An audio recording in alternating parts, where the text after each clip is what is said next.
2 जून को देश की राजधानी दिल्ली में दिल्ली नगर निगम के 12 जोन में वार्ड समिति के अध्यक्ष और उपाध्यक्ष के पदों के लिए चुनाव होने हैं। वो भी ऐसे समय में जब दिल्ली सरकार के बाद अब निगम की सत्ता में भी बीजेपी का कब्जा हो गया है। और इस चुनाव की खास बात तो ये है कि मेयर के चुनाव में बीजेपी को वॉकओवर देने वाली आम आदमी पार्टी ने भी इस चुनाव के लिए अपने उम्मीदवार खड़े किए हैं। साथ ही इस चुनाव में आम आदमी पार्टी से अलग हुए पार्षदों की नई नवेली पार्टी यानी कि इंद्रप्रस्थ विकास पार्टी भी हिस्सा ले रही है, वो भी बीजेपी के साथ अघोषित गठबंधन में। ऐसे में सवाल ये है कि इस चुनाव में आम आदमी पार्टी का क्या होगा, 12 में से कितने जोन में किस पार्टी का पलड़ा भारी है, चलिए बताएंगे आपको इस रिपोर्ट में।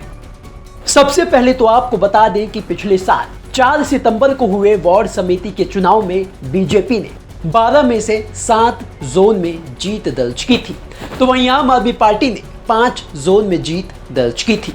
तो वहीं इस बार आम आदमी पार्टी ने 11 जोन में अपने उम्मीदवार उतारे हैं, जबकि 1 जोन आम आदमी पार्टी नहीं लड़ रही। तो वहीं बीजेपी ने 8 जोन में अपने उम्मीदवार उतारे हैं, तो वहीं 2 जोन ऐसे हैं जो बीजेपी नहीं लड़ रही। इसके अलावा आईवीपी ने 2 जोन में अपने उम्मीदवार उतारे हैं। बता दें कि आम आदमी पार्टी जिन 11 जोन में चुनाव लड़ रही है उसमें city Sadar Paharganj, civil lines, Karol Bagh, Rohini, Narela, west, south, Najafgarh, Shahdara दक्षिण शामिल हैं। इन सभी जोन में चेयरमैन और डिप्टी चेयरमैन के दोनों पदों पर आम आदमी पार्टी चुनाव लड़ रही है। बता दें कि सेंट्रल जोन में आम आदमी पार्टी ने सिर्फ अध्यक्ष पद के लिए अपना उम्मीदवार उतारा है, तो वहीं केशवपुरम जोन में आम आदमी पार्टी ने किसी भी पद पर अपना उम्मीदवार नहीं उतारा है। तो वहीं बीजेपी जिन 8 जोन में चुनाव लड़ रही है उसमें civil lines, Keshavpuram, Narela, central, south, Najafgarh, Shahdara north और शहादरा दक्षिण में दोनों पदों के लिए बीजेपी ने उम्मीदवार उतारे हैं।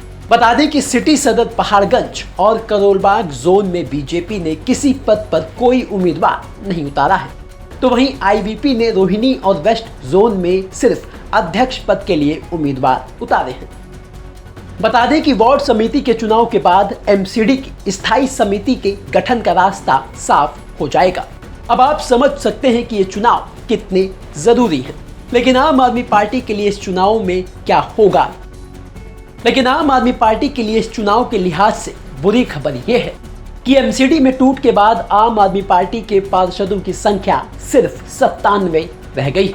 आम आदमी पार्टी से अलग होकर आईवीपी और बीजेपी जो गठबंधन में चुनाव लड़ रहे हैं उनके पार्षदों की संख्या 133 है।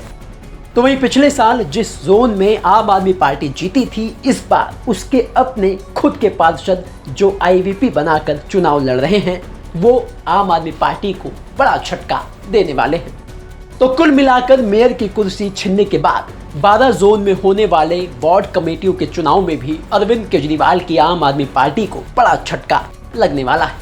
अब ये झटका कितने जोन में लगेगा ये तो नतीजों के आने के बाद ही साफ हो पाएगा। ब्यूरो रिपोर्ट, दिल्ली तक।